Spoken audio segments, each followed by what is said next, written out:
ದೆಹಲಿಯಲ್ಲಿರುವ ಕರ್ತವ್ಯ ಪಥದ ದೃಶ್ಯಗಳನ್ನು ಈಗ ಗಮನಿಸ್ತಾ ಇದ್ದೀರಿ. ಕೆಲವೇ ಕ್ಷಣಗಳಲ್ಲಿ ಪ್ರಧಾನಿ ನರೇಂದ್ರ ಮೋದಿ ಅವರು ಆಗಮಿಸ್ತಾರೆ, ರಾಷ್ಟ್ರಪತಿಗಳ ಆಗಮಿಸ್ತಾರೆ, ಉಪರಾಷ್ಟ್ರಪತಿಗಳ ಆಗಮನ ಆಗುತ್ತೆ. ಕೆಲವೇ ಕ್ಷಣಗಳಲ್ಲಿ ಅಲ್ಲೂ ಕೂಡ ರಾಷ್ಟ್ರಪತಿಗಳಿಂದ ಧ್ವಜಾರೋಹಣ ನೆರವೇರಿಸಲಾಗುತ್ತೆ. ಅದಕ್ಕೂ ಮುನ್ನ ಯಾವ ರೀತಿ ಸಿದ್ಧತೆ ಮತ್ತು ಭದ್ರತೆ, ಏನೆಲ್ಲ ಸ್ಪೆಷಾಲಿಟಿಗಳಿರುತ್ತೆ ಅದ್ರ ಬಗ್ಗೆ ಮಾತನಾಡೋಣ. ನಮ್ಮ ಜೊತೆಗೆ ಅತಿಥಿಗಳು ನಿವೃತ್ತ ಸೇನಾಧಿಕಾರಿ ಈರಣ್ಣ ಉದೇಶಿ ಸರ್ ಇದ್ದಾರೆ. ಸರ್, ಆಗಲೇ ರಾಜ್ಯದ ಬಗ್ಗೆ ನಾವು ಮಾತಾಡ್ತಾ ಇದ್ವಿ, ಬಟ್ ಈಗ ದೇಶದ ಮಟ್ಟಿಗೆ ಕರ್ತವ್ಯ ಪಥ, ಅಲ್ಲಿರುವಂತಹ ಸಿದ್ಧತೆ, ಭದ್ರತೆ ಮತ್ತು ಈ ಬಾರಿ ಇರುವಂತಹ ಸ್ಪೆಷಾಲಿಟಿಗಳ ಬಗ್ಗೆ ಹೇಳೋದಾದ್ರೆ.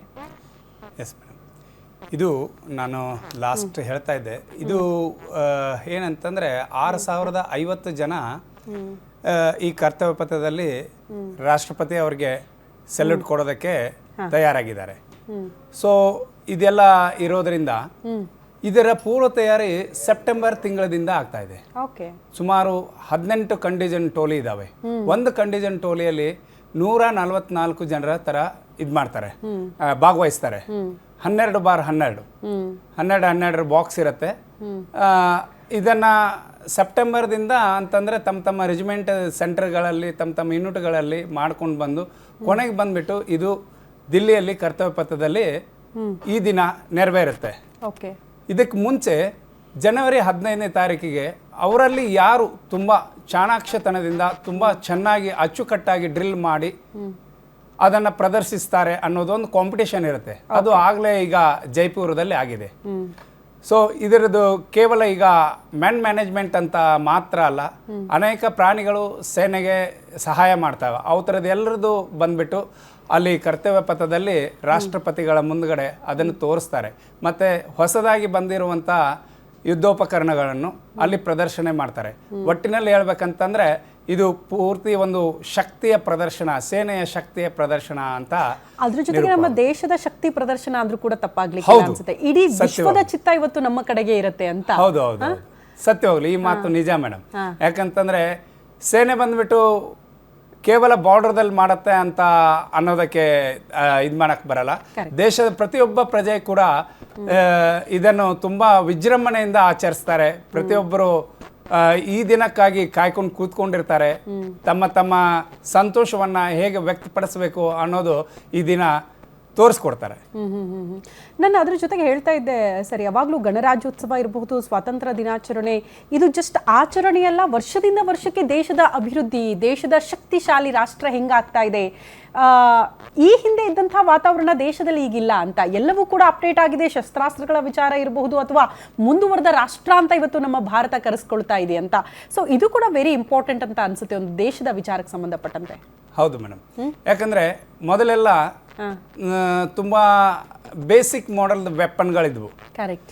ಈಗ ಕೂಡ ಇನ್ಫಂಟ್ರಿಯಲ್ಲಿ ಒಬ್ಬ ಸೈನಿಕನಿಗೆ ಮೊದಲು 3 ವೆಪನ್ ಇತ್ತು. ಕರೆಕ್ಟ್. ಸೊ ಇಂದಿನ ದಿನದಲ್ಲಿ 5ರಿಂದ 6 ವೆಪನ್ಗಳಿದಾವೆ. ಮತ್ತೆ ಈಗ ಇನ್ನೊಂದೇನಂತಂದ್ರೆ ಸೇನೆ ಕೂಡ ತುಂಬಾ ಸುಶಿಕ್ಷಿತರು ಹೋಗೋದ್ರಿಂದ ಆಧುನಿಕತೆ ಜೊತೆಗೆ ಸೇನೆಯಲ್ಲಿ ಬರುವಂತ ಅನೇಕ ಯುದ್ಧೋಪಕರಣಗಳನ್ನು ಹೇಗೆ ಆಪರೇಟಿಂಗ್ ಮಾಡಬೇಕು, ಹೇಗೆ ಬಂದ್ಬಿಟ್ಟು ವಿದ್ರೋಹಿಗಳನ್ನ ಸದೆ ಬಡಿಬಹುದು. ಇದಕ್ಕೆ ಏನಂತಂದ್ರೆ ಪ್ರತಿ ವರ್ಷ ಮೊದಲೇನೇ ಇತ್ತು, ಬೇರೆ ದೇಶಗಳಿಂದ ನಾವು ತರಿಸ್ಕೊಳ್ತಾ ಇದ್ವಿ. ಈಗ ಆತ್ಮನಿರ್ಭರ ಭಾರತ ಅಂತ ಏನು ಒಂದಿದೆ, ಅದು ತುಂಬಾ ಅಚ್ಚುಕಟ್ಟಾಗಿ ಮೂಡಿ ಬರ್ತಾ ಇದೆ. ಅಂದ್ರೆ ಏನ್ ಡಿಫ್ರೆನ್ಸ್ ನೋಡ್ತಾ ಇದ್ದೀರಿ ಸರ್? ತಾವು ಕೂಡ ಸೇನೆಯಲ್ಲಿ ಕೆಲಸ ಮಾಡಿರೋದ್ರಿಂದ ನಾನು ಕೇಳ್ತಾ ಇದ್ದೀನಿ, ನೀವು ಕೆಲಸ ಮಾಡೋದಕ್ಕೂ ಮತ್ತೆ ಈಗ ಇರುವಂತಹ ಪರಿಸ್ಥಿತಿಗೂ ಅಜಗಜಾಂತರ ವ್ಯತ್ಯಾಸ ಇದೆ ಅಂತ ಅನ್ಸುತ್ತೆ. ಆ ಫೆಸಿಲಿಟಿ ವೈಸ್ ಇರಬಹುದು ಅಥವಾ ಈ ಕ್ಷಣಕ್ಕೆ ಒಂದು ಯುದ್ಧದ ಪರಿಸ್ಥಿತಿ ಎದುರಾದ್ರೂ ಕೂಡ ಅದನ್ನ ಸಮರ್ಥವಾಗಿ ನಿಭಾಯಿಸುವಂತಹ ಶಕ್ತಿ ನಮ್ಮ ಭಾರತಕ್ಕಿದೆ ಅನ್ನೋದು ಹೆಮ್ಮೆ ವಿಚಾರ. ಆ ವ್ಯತ್ಯಾಸಗಳನ್ನ ಹೇಳೋದಾದ್ರೆ ಆಗಿದ್ದಂತಹ ಸವಾಲುಗಳು, ಈಗಿರುವಂತಹ ವಾತಾವರಣ ಹೆಂಗಿದೆ ಅಂತ. ಎಸ್, ಇದು ತುಂಬಾ ದೇಶಕ್ಕೆ ಬೇಕಾಗಿರುವಂತ ಪ್ರಶ್ನೆ ಮೇಡಮ್. ಅನೇಕ ಜನರು, ಯುವಕರು ನಾವು ಎಲ್ಲಾದ್ರೂ ಹೋದಾಗ ಈ ಪ್ರಶ್ನೆಗಳನ್ನ ಕೇಳ್ತಾರೆ. ಹೌದು. ಇದು ನಾವಿದ್ದಾಗಿಂದ ಒಂದು ಚಿಕ್ಕದೊಂದು ಉದಾಹರಣೆ ಹೇಳ್ತೀನಿ. ನಾವಿದ್ದಾಗಿಂದ ಏನಂತಂದ್ರೆ ನಮಗೆ ಬುಲೆಟ್ ಪ್ರೂಫ್ ಅಂತ ಮುಂದ್ಗಡೆ 8 kg ಮತ್ತೆ ಹಿಂದ್ಗಡೆ ಬೆನ್ನಿಗೆ ಮತ್ತೆ ಎದೆಗೆ 8 16 kg ನಾವು ವೇಟ್ ತಗೊಂಡು, ಆಮೇಲೆ ಪ್ರತಿಯೊಬ್ಬ ಸೈನಿಕ ಎಲ್ಲಾದ್ರೂ ಆಪರೇಷನ್ಗೆ ಹೋಗ್ಬೇಕು ಅಂತಂದ್ರೆ ಅವನು ಮಿನಿಮಮ್ 30-32 kg 35 kg ಭಾರ ತಗೊಂಡು ಹೋಗ್ಬೇಕಾಗತ್ತೆ. ಯಾಕಂತಂದ್ರೆ ಅವನು ವಾಪಸ್ ಬರೋದು ಯಾವ ಸಮಯ ಅನ್ನೋದು ನಿರ್ಧಾರ ಆಗಿರಲ್ಲ. ಆ ಸಮಯ ಸಂದರ್ಭಕ್ಕೆ ತಕ್ಕಾಗೆ ಅವನು ತನಗೆ ಬೇಕಾಗಿರುವ ಯುದ್ಧಕ್ಕೆ ಬೇಕಾಗಿರೋ ಸಲಕರಣೆಗಳನ್ನು ತಗೊಂಡು ಹೊರಡ್ತಾ ಇರ್ತಾನೆ. 18 kg ಏನು ಬುಲೆಟ್ ಪ್ರೂಫ್ ಇತ್ತು, ಇಂದಿನ ದಿನದಲ್ಲಿ ಅದು 4 kg ವೇಟ್ ಇದೆ. ಸೊ ಅವನಿಗೆ ಮುರಾಲ್ ಅಂಡ್ ಮೋಟಿವೇಶನ್ ಸಿಕ್ಕಾಪಟ್ಟೆ ಅಪ್ ಆಗಿದೆ. ಇದು ತಂತ್ರಜ್ಞಾನ ಮತ್ತೆ ಆಧುನೀಕರಣದ ಒಂದು ಉಪಯೋಗ ಯಾವ ರೀತಿ ಸೇನೆ ಬಳಸ್ಕೊಳ್ತಾ ಇದೆ, ಇದರಿಂದ ಸೈನಿಕ ಮತ್ತೆ ತನ್ನ ತಯಾರಿಯನ್ನ ಯಾವ ತರ ಮಾಡ್ಬೋದು. ಅದೇ ರೀತಿ ಇನ್ನೊಂದೇನಂದ್ರೆ ಹೈ ಟೆಕ್ನಾಲಜಿ ವೆಪನ್ಸ್ಗಳು ಬರ್ತಾ ಇದ್ದಾವೆ. ಪೂರ್ವ ತಯಾರಿ ಮೊದಲು ಏನಂತಂದ್ರೆ ಸ್ಯಾಂಡ್ ಮಾಡಲ್ ಮಾಡಿ ಬ್ರೀಫಿಂಗ್ ಆಗ್ತಾ ಇತ್ತು. ಈಗೆಲ್ಲ ಬಂದ್ಬಿಟ್ಟು ಟಿವಿಗಳಲ್ಲೇ ಏನಂತಂದ್ರೆ ಡೂಮ್ಗಳನ್ನು ಮಾಡಿ ಅಥವಾ ಮುಂದೆ ಇರುವ ಪಿಕ್ಚರ್ಸ್ಗಳನ್ನು ತೋರಿಸಿ ಆಮೇಲೆ ಅಟ್ಯಾಕಿಂಗ್ ಹೋಗ್ತಾರೆ. ಸೊ ಇದು ಕಣ್ಣಲ್ಲಿ ತುಂಬಾ ಕುಂತು ಬಿಡತ್ತೆ. ಅವಾಗ ಹೇಳೋದನ್ನ ಕೇಳಿ ಮಾಡೋದಕ್ಕೆ ಈಗ ಡೈರೆಕ್ಟ್ ಆಗಿ ಅದನ್ನ ಪಿಕ್ಚರ್ದಲ್ಲಿ ರೂಪದಲ್ಲಿ ನೋಡಿಕೊಂಡು ನಾವು ಅಟ್ಯಾಕ್ ಮಾಡೋದಕ್ಕೆ ತುಂಬಾ ವ್ಯತ್ಯಾಸ ಇದೆ. ಹಾಗಾಗಿ ನಮ್ಮ ಭಾರತೀಯ ಸೇನೆ ಈಗ ತುಂಬಾ ಸದೃಢವಾಗಿ ಶಕ್ತಿಶಾಲಿ ಆಗ್ತಾ ಇದೆ ಅಂತ ಹೇಳೋದಕ್ಕೆ ಹೆಮ್ಮೆ. ಮೋಸ್ಟ್ಲಿ ಇದು ಹೆಮ್ಮೆ, ಭಾರತೀಯರಾಗಿ ನಾವು ಹೆಮ್ಮೆ ಪಡುವಂತಹ ವಿಚಾರ. ಇನ್ನೊಂದು ಕುತೂಹಲ ಸರ್, ಈಗ ಪುಟ್ಟ ಮಕ್ಕಳು ಕೂಡ ಕಾರ್ಯಕ್ರಮ ನೋಡ್ತಾ ಇರ್ತಾರೆ, ಮುಂದಿನ ಫ್ಯೂಚರ್ ಹೆಂಗಿರುತ್ತೆ ಮತ್ತೆ ಇಲ್ಲಿ ಸಿದ್ಧತೆಗಳು ಹೆಂಗಿರುತ್ತೆ, ಹೆಂಗೆ ಈ ಕಾರ್ಯಕ್ರಮಗಳು ನಡೆಯುತ್ತೆ ಅಂತ. ಈಗ ನಾವೇನು ಕರ್ತವ್ಯ ಪಥದ ಈ ದೃಶ್ಯ ನೋಡ್ತಾ ಇದೀವಲ್ಲ ಸರ್, ಇಲ್ಲಿ ಯಾವ ರೀತಿ ವ್ಯವಸ್ಥೆ ಇರುತ್ತೆ, ಹೆಂಗೆ ಸಿದ್ಧತೆ ಮಾಡ್ಕೊಳ್ತಾರೆ, ಭದ್ರತೆ ವೆರಿ ಇಂಪಾರ್ಟೆಂಟ್ ಆಗುತ್ತೆ ಈ ಸಂದರ್ಭಗಳಲ್ಲಿ ಅಂತ.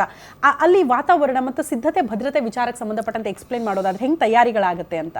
ಹೌದು ಮೇಡಮ್, ಏನಂತಂದ್ರೆ ಇದಕ್ಕೆ ಆಲ್ರೆಡಿ ಜನವರಿ 1ನೇ ತಾರೀಕಿನಿಂದ ಶುರು ಆಗುತ್ತೆ.